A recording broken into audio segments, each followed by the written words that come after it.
ভালোবাসি মালয়েশিয়ান প্রবাসী একটা ছেলেকে। সারাদিন কথা হয় না, রাত 1টার দিকে কল দেয়।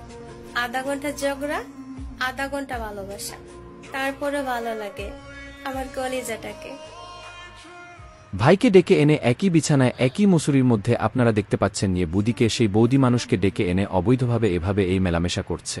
একজন প্রবাসী ভাইকে বিয়ের প্রতিশ্রুতি দিয়ে তাকে ডেকে নিয়ে আসেন এবং তিনি তাকে বিয়ে করবেন বলে অনেক কিছু নিয়ে আসেন। শুধু এই প্রবাসীর সাথে নয়, বিভিন্ন ছেলের সাথে তিনি ইমুর মাধ্যমে অনেক কিছুই আদান প্রদান করেন এবং টিকটকের মাধ্যম থেকে পরিচয় হয়, তারপরেই তাদের সাথে প্রেমের ঘনিষ্ঠতা সৃষ্টি করে।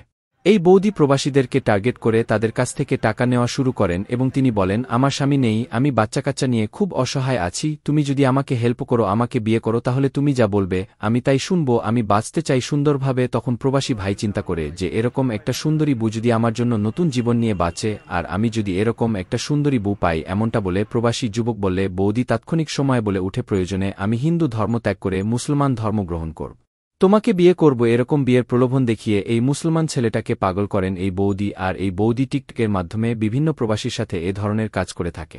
শেষ পর্যন্ত আমি তোমার সাথে কথা বলবো, সাথে তোমার ছবি বলতাম না, কিন্তু কথা এটা আসলো না যে আমার ছবি মানুষের কাছে দিবে, আমার ভিডিও মানুষের কাছে দিবে, আর কথা এটা আসলো না যে আমার ফ্যাডার করার সময় না মানুষের কাছে আমার নামে, আমার কাছে শুরু করবো আমার নামে, আমার ফ্যাডার খোলা কিনতে, আমার বাসার রোদ কিনতে, আমার ভাই কিনতে, তুমি সবাই কাছে আমার শুরু করছো, এরপর তোমার লোক সম্পর্ক রাখুন এটা আশা করছো। হ্যাঁ, আমি সেখান থেকে আগে খাই, আমি কই যাবো, কি করবো, কই আছি না আছি, আমি কারোর লোকে কথা বলতে পারি না।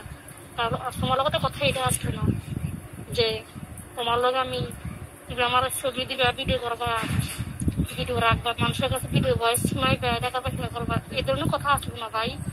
তোমার লগে আমার কোনো কিছুর লগে পাঠা, আমি এই মুড়েই কাটালাম, বুঝছো, এই মুড়েই কাটালাম। তুমি আমার শান্তি দিতেছো না, তো শান্তি থাকো তুমি।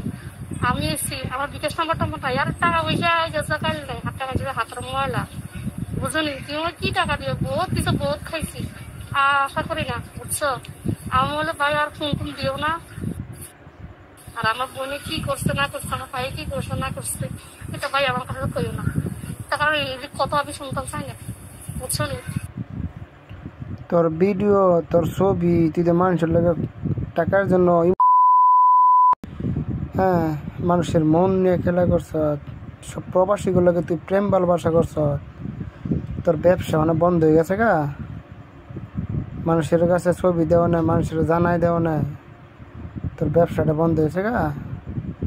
এই আমার কাছে মিথ্যা ভালোবাসা কইরা টাকা খাইয়া, টাকা পয়সা নিয়া, তোর গ্রামে বিচার হইব দেখে তুই ফলাইয়া আমালার রয়েছ, বিয়া ববি মুসলমান হইয়া, তুই বিয়া না বইয়া তুই আমার কেলেঙ্কারি বানায় আমার সমাজের ভিত্তে, আমার এলাকার ভিতরে কি করছ না করছ, আমি অনেক শহরে কারোর সাথে কথা বলতে পারি না, আর তোর ভিডিও দিতাম না, তুই তো মানুষের লোকে বেইমানি করছ। আমি যদি তোর এই গোপন তথ্য না দিতাম মানুষের কাছে, তোদের তুই মানুষের জীবন নষ্ট করবি, তুই মানুষের টাকা পয়সা এনে খাবি মিথ্যা ভালোবাসা দিয়া। তুই প্রতিবন্ধী বাচ্চার দইরা, দুধের বাচ্চাদের ধর্ম নিয়ে কিরা কাইটা কস, তুই খারাপ কাজ করস না, তুই সৎ পথে চলস, তুই ভালো মানুষ। তোর এই মধ্যে হ্যাক করে দাও, আমি সব জানছি, তোর লাগিয়া আমি শান্তির মতন থাকতাম না।